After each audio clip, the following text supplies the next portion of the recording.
If you want to continue to follow our adventure, click subscribe.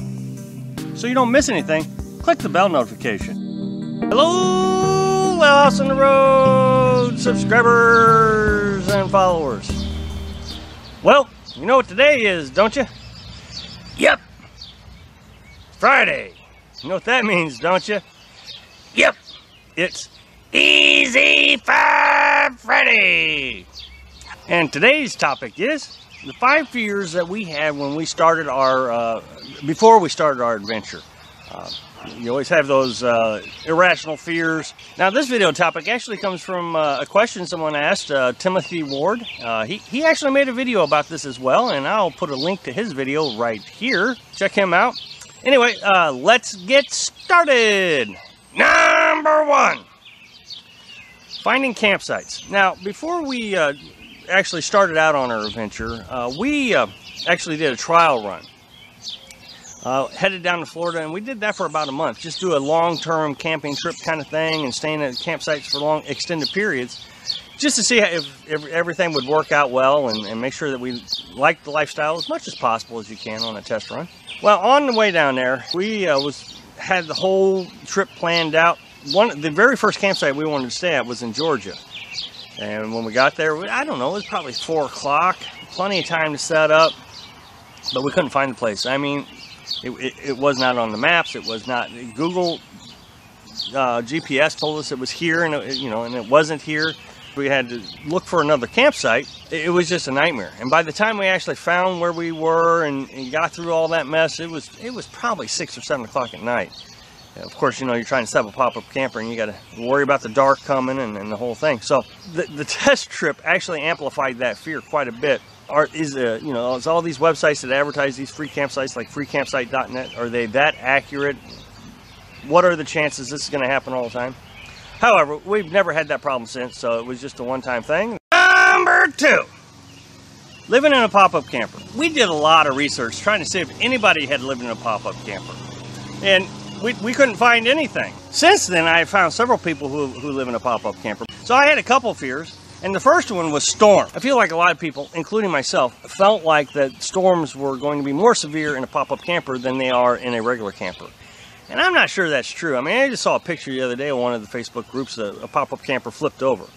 Well, that can happen to a regular camper too. If you're going to get a gust of wind, it's going to push things over. The solution was quite simple. It's just lower the canopy and keep an eye on the weather.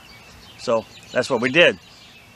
But it was a significant fear. Now, the other thing I worried about a lot, and even after we got out on our adventure, not as extreme, but I still had the fear the whole time we were in the pop-up camper, and that was bears. I can't imagine of any other animal really trying to get into the pop-up camper other than bears. And bears, that would be easy for bears. They just get up there, boop, and they're in. Number 3, getting lost. This was just at first. It's not so bad anymore, but at first, I don't know, probably even after the first month of actually doing it, I was very concerned about getting lost all the time. I don't know if it's a big deal getting lost. I mean, you can find your way out as long as you have plenty of gas. And it was just a real significant fear that I wasn't going to be able to get the camper turned around and no internet signal. The reality of it is you're going to bump into someone. And you can just wave them down and say, "Look, sir, I'm sorry to bother you," or "Ma'am, I'm sorry to bother you. How do I get out of here? I'm from out of state and I'm lost." It's just not that big of a deal. The other fear to this is getting on an old dirt road and not being able to get turned around. I mean, I've heard stories, people saying they got on an old logging road, limbs were down. That is a concern, especially when you're towing a camper. A lot of people say, "Well, you can just pick up the pop-up and turn around." I always found that funny, is just lift it up and turn it around. Well, then how do you get your truck around it also? Number 4, health issues. I was really concerned about health issues. I don't know why. I mean, I've always been healthy. Carolyn's got a bad back, but she's always had the bad back, and we've learned to deal with it. I was always worried about, having a heart attack out here and leaving Carolyn stranded. I was always worried about Carolyn getting stranded, passing away or getting really sick, and just not being able to take care of her as well as I could. The fear has subsided. I don't know if the problem has went away. But the thing is once you start to get out here and you get to relax, and you kind of understand how things work, and it's really, you know, just day-to-day living.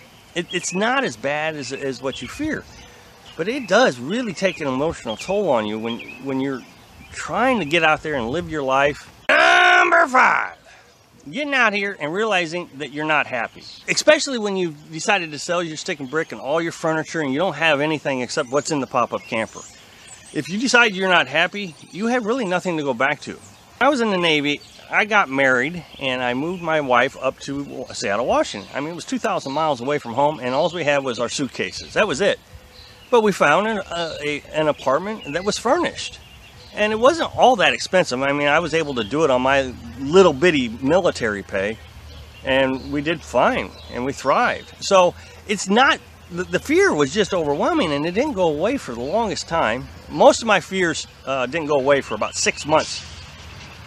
Until after we got out here. The fears are always illogical. You can't ever get around them. They're just going to happen. So just fight through them and live your dream, whatever your dream is. So, thanks for watching. Be sure to subscribe. Click like if you like the video, and happy trails.